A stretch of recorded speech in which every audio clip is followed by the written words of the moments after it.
Good morning. Welcome to Tuesdays with Kamyra. I am Kamyra, and I have a wonderful guest for us today. Her name is Ashley Morolla, and she's going to talk to us about something very important that we all need to talk more about, although it's new for most of us parents.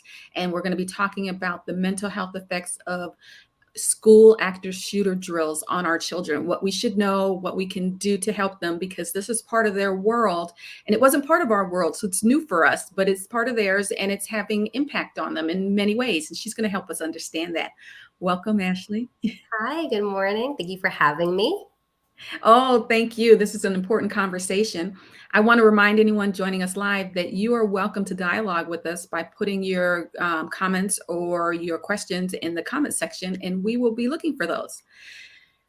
Ashley, before we get into this, and this is a very deep conversation, tell us a little bit about yourself and your work. Sure. I'm a licensed professional counselor. I work for CarePlus, which is a nonprofit mental health agency in Bergen County, New Jersey.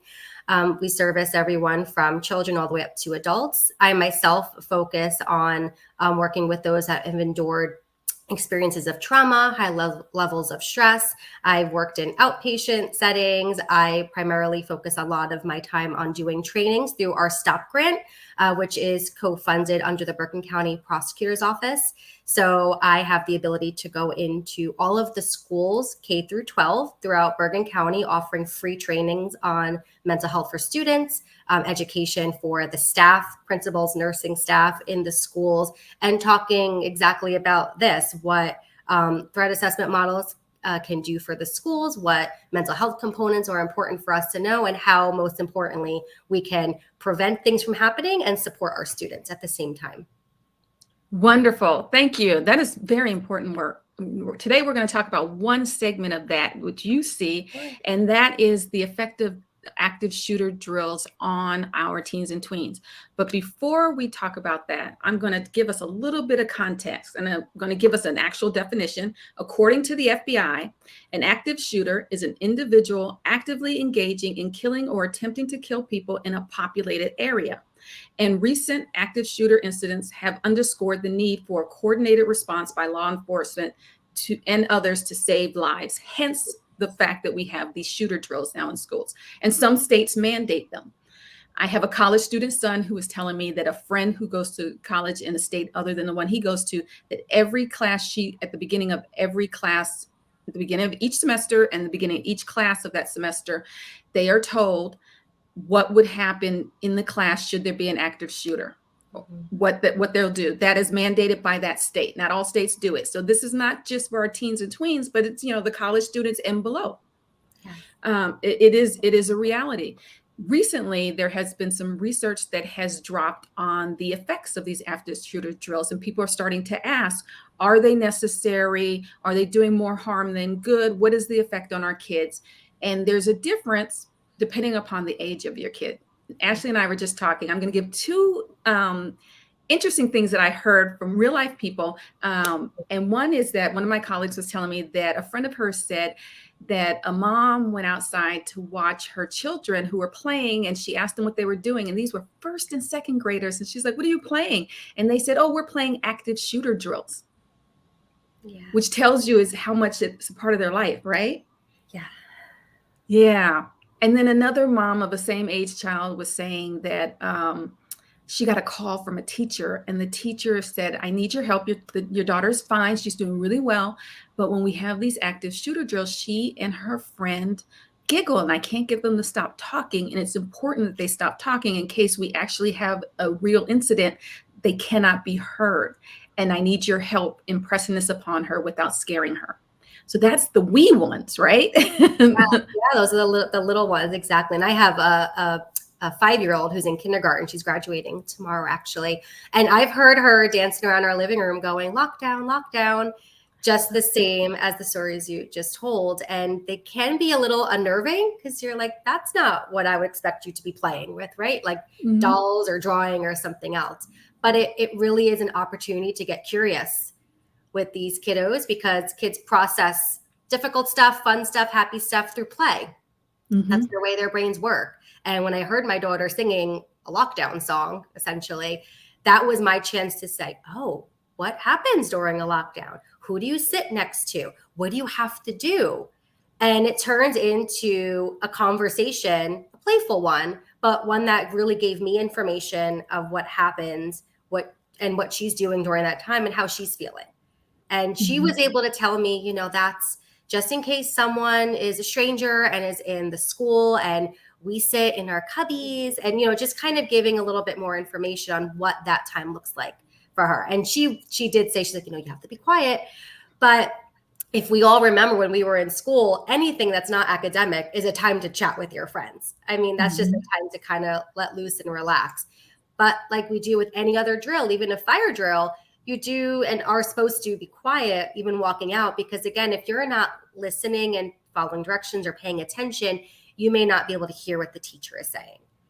So that's a really good direction to go with that kind of conversation. We understand it's funny and you're sitting with your friends and you get to chat a little bit, but if you're not hearing me, then you're also not hearing what the next steps are, right? And it's a really important time for us to work together as a team when we're doing these drills.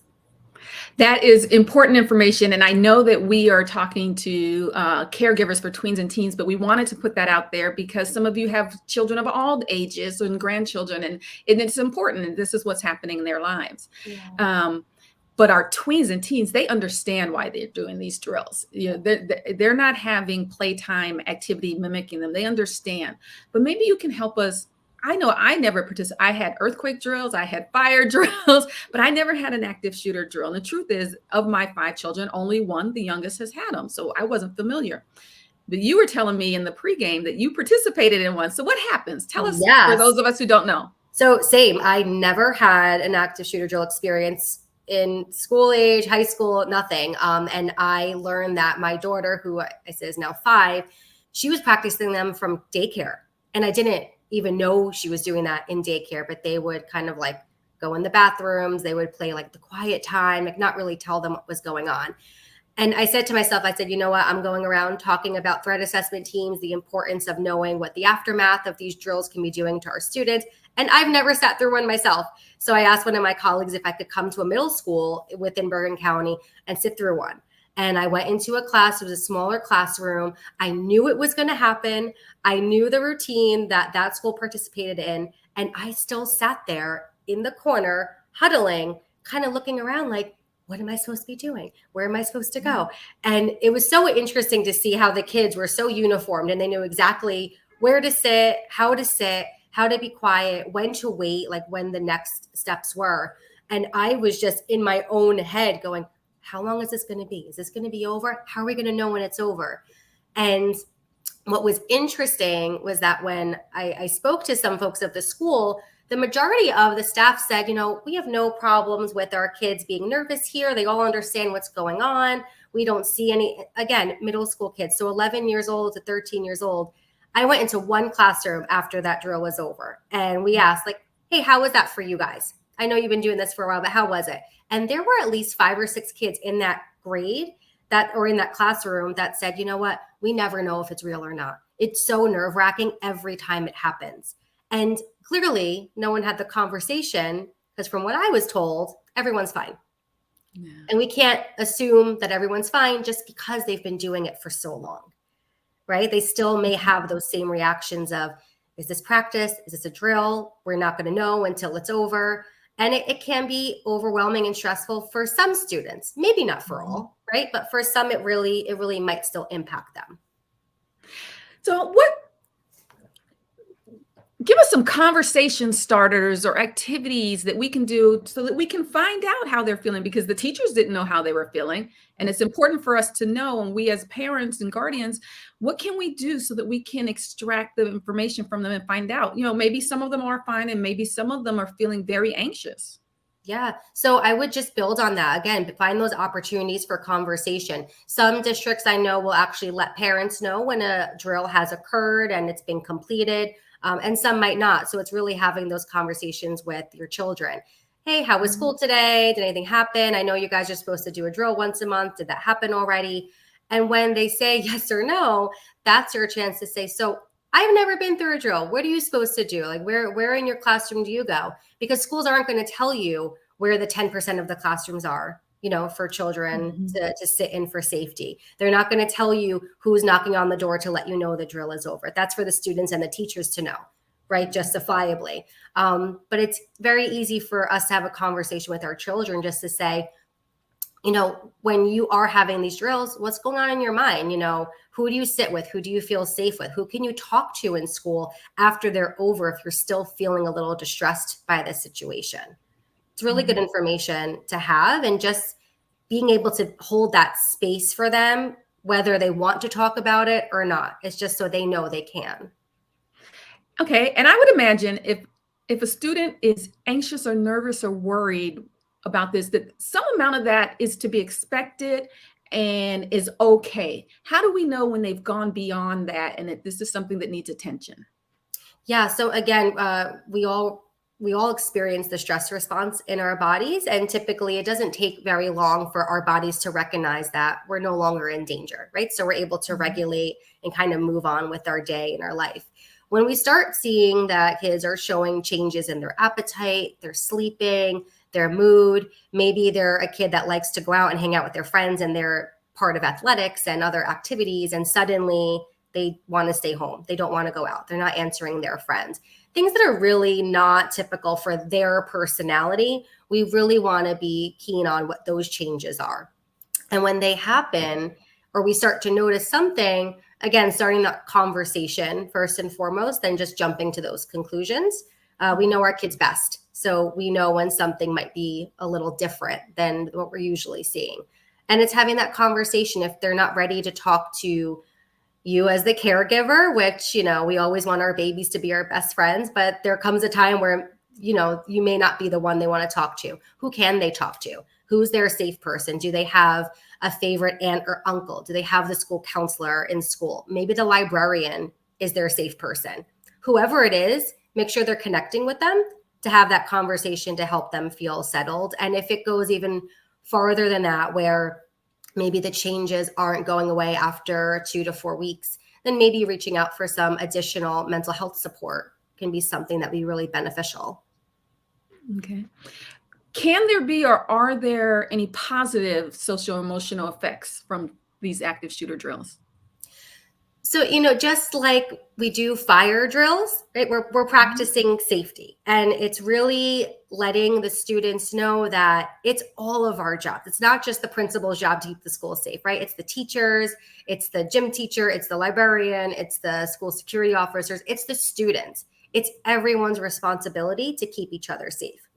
And just as we practice fire drills, we hope to God that never happens either, but we need to know where to line up, where to walk out to, the safe amount of feet distant you are from the school. Same thing with active shooter drills. I mean, these children are practicing the unimaginable of someone coming in to do such incredible, heart-wrenching damage.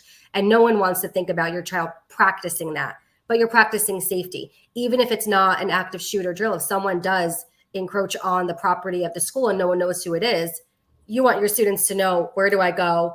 How do I behave in a situation like this? Just to ensure, again, that they're safe, their peers are safe, and everyone is working together. And it also helps to build on resiliency too, because that really builds on that rapport and the trust that the students have with the school system, which we're always working to, incorporate and to strengthen through the time that they're in school. Okay. I see that. Before I ask any more questions, you are in there. You actually go into the schools with the kids. So tell us what you're seeing, especially in this arena. What are you seeing as far as when students participate in these drills, but also in the broader context? Unfortunately, multiple times a semester, they're hearing about an active shooter situation that has happened in current events. Yes. So what are you seeing when this occurs? So what I'm seeing mostly when I go into schools are the staff asking what they can do. They want tools, they want answers, they want to be the best version of themselves for these students, especially after those tragedies happen, because it's out of our control in a sense, right? I mean, back in the day, we were able just to kind of turn the TV off and out of sight, out of mind. Now it's social media, it's newspaper, it's streaming, it's live, it's the videos that are being shared between kids' phones. It's almost out of hand. And many times the kids that are seeing this information are not developmentally ready to even understand what the information is that they're getting. And for children, especially from middle school age, if they're not getting the answers that they're looking for, or if they don't understand the situation, they'll start to fill in the gaps themselves or get information themselves. So they'll then go online, they'll go on social media, they'll ask their peers who are of the same age for the information. And we all know that, unfortunately, some information out there is not correct. Their peers may not be the best source of information about these issues. So it's really understanding what information it is that your child is seeing. You know, did they see a news clip? Did they hear it in school? What do they understand to have happened about the situation? And that at a developmentally appropriate level, you talk about the situation. If we're talking about kids in elementary school, we're not going to go into any details about what happened, right? It's going to be a basic, what did you hear? What do you think happened? And they may say something like, you know, someone scary walked in the school. Like, yes, someone did scary walked in the school. Some people got hurt. Who were the people that were helping though, right? What did the school do to make it better? Were the officers there, the first aid, the responders, the firefighters? Who was there to help? You know, you shift that focus a bit. And then to ensure them that they are safe, and we are doing everything we can to keep them safe in this moment. For our older children, again, we want to get as much information as we can about what they know, what questions they have, and we may not have all the answers, and that's okay. We can say, you know what, I don't know all those details. I'm not sure if that's what's happened. This is what I know. I know a unfortunate incident happened. There was a school shooting. Some people did get really injured, and they don't know much about, you know, who it was or what happened beforehand. And as they get information, and you could kind of further that conversation along. Older kids in high school, you know, they may have a lot more detail. They will have the means to get more of those details. And you could have more towards the adult side of conversations with them, because they can understand what happened, what were some things that led to it. But you could also easily have a conversation of, you know, what changes do you think could have happened for that person before this incident took place? Have you ever heard someone saying anything that they want to hurt themselves or somebody else? What would you do in that situation? What changes do you think your school needs to make after this for you to feel safer? So you could kind of put in more of that activist turn on it for older children that can feel more powerful in a space where they might feel powerless. Oh, I like that idea. Empower them. Okay, this is controversial, but there are those who believe that the active shooter drills plant the seed of the idea in an unwell mind, and that we should not do them because they plant the seed. Is there any evidence to support that? So it's almost like the myth that if you say the word suicide, you'll magically put the idea in someone's head. And it really is all a myth. So yes, there is a contagion effect. So for the vulnerable child that may already be at risk, may already be having these thoughts, may already have been in the planning stages, to see incidents on TV roll out, and then may try to copycat that behavior. However, the drills themselves will not plant the seed further. There's a trajectory that we actually see when it comes to violent behavior, harm to self, harm to others. So the whole idea is that we're helping students way at the beginning. Because if we are talking about a child who we're concerned will react in that kind of manner, where it would result in the death or destruction of other people or themselves, then we've missed the mark, like for a while. Because no perpetrator that we've seen on TV, no one in history, has ever just woken up randomly and said, I'm going to go to school or work today and do something to really danger other people and myself. There is always a timeline that we see. Some may start as young as elementary school, some may start middle, high school, but there's always a timeline, and it can take weeks, months, sometimes years for some people to actually go forward with whatever plans they're thinking of. But there are a lot of signs and symptoms and warning signs that we see beforehand that give us the opportunity for intervention. So a drill will not magically make someone think, this might be a good idea. There's many things that go into it. There's motive, there's communication. There's usually a way that some people are actually expressing that they're having these ideas or having these thoughts. Changes of behavior, expression of hopelessness, things that we could pick up on and do something about before we ever have to, God forbid, get to that point where we're worried that a student would actually, engage in these kind of events. Okay, thank you for that. I want to remind our viewers that there's some articles that on the subject that will help you. And I believe we put in actually a link to the most recent research that I talked about at the beginning of this. But I want to ask Ashley, is there anything that we've missed that parents and caregivers really need to know of on this subject? Yeah, so I will say this, and one question I always get from teachers, and I'm sure this happens for fire drills too. It's not just solely for active shooter drills, but right, coming back into the classroom, it's like, man, it's so hard to get them back into their work. It's so hard to kind of wrangle them back into class. And let's be honest, I remember after fire drills, right? No one wanted to sit back in their seat and turn to page 42. And right, it's like, we're just going to kind of wait until the class time is over. So I always tell people and teachers, especially, like, there are things we could do to regulate the class. Let's keep in mind they were just practicing for a very tragic event from taking place, right? So we'll keep that at the forefront, aside from them just being students and wanting some free time.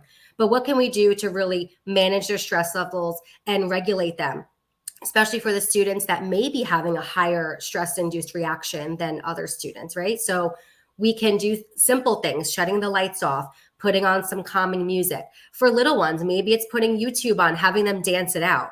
We hold stress, we hold things that bother us in our bodies, and we need to physically get that energy out of us sometimes. We need to sometimes take a minute before we jump into the next academic taxing task that we're being asked of. So just giving that space, and to also give that space for the teachers themselves. The teachers are so worried about the students, but they're also locked in that room too. Yeah. So it's, if you're not just doing this for your students, do it for yourself. Give yourself the 2 to 3 minutes. That's all you need. Our systems don't take that long to regulate. So if you have the 2 to 3 minutes to spare, shut the lights off, put on some dolphins swimming across the smart board, some calming music, raindrops. Or for high school, maybe you give the 2 to 3 minutes for the kids to just sit there and chat. You put a timer on, and then you get back into class. But for anyone just expecting to walk back in the room and act as if you didn't just, practice the worst day of your life, it's impossible for children, for teenagers, and for adults. So just giving yourself that grace. Okay. Along the same lines, before we end this conversation, which is incredibly valuable, because there are more and more, or at least more coverage of these types of shootings, schools seem to have widened the geographic area, which if there's an active shooter within, let's say it used to be within a 3-mile radius, they would lock down the school. Now it's maybe a 5-mile or 6-mile radius, which means schools are actually being locked down for real reasons these days. And what is it that we can do in school and after school when we know that's happened? I know that's happened for our youngest when he was in school more than once. And I hear it happening because now it doesn't have to be just on your campus or in the immediate vicinity, because someone may have a car or something like that. So schools go on lockdown, even if somebody is 6 miles away. Okay. That means that the students had a real experience. It wasn't a drill, and they know it's not a drill because they take their phones with them when they go on lockdown. The high schoolers do, and they see what's happening. Yep. So in real time too, right? In real time. Yeah. So what can we do? Because we're terrified, right? Because we get the robocall. We're in lockdown. Do not come anywhere near the school, et cetera, et cetera. Absolutely. So what can we do for ourselves? And then once we have our children back in our arms? So same along the same lines of what we were saying for going back into the classroom, self-care cannot be understated at all. And it's not self-care just in the moments of crisis, because then it doesn't work. Your body won't understand what it means to take a breath, sit down somewhere comfortable, maybe, distract yourself with something healthy only in a moment of crisis, because in that moment, your brain is going to say, I don't have time for this. This isn't working for me, right? My breathing is out of whack. There's no way I can sit here and take big, deep bubble breaths. It's practicing self-care on a daily basis and knowing what works for you and what works for your child. Maybe it's literally sitting outside in your grass in your backyard. Maybe it's listening to soothing music. Maybe it's having a dance party. Maybe it's like making a cup of tea or cooking something really fun with you and your children.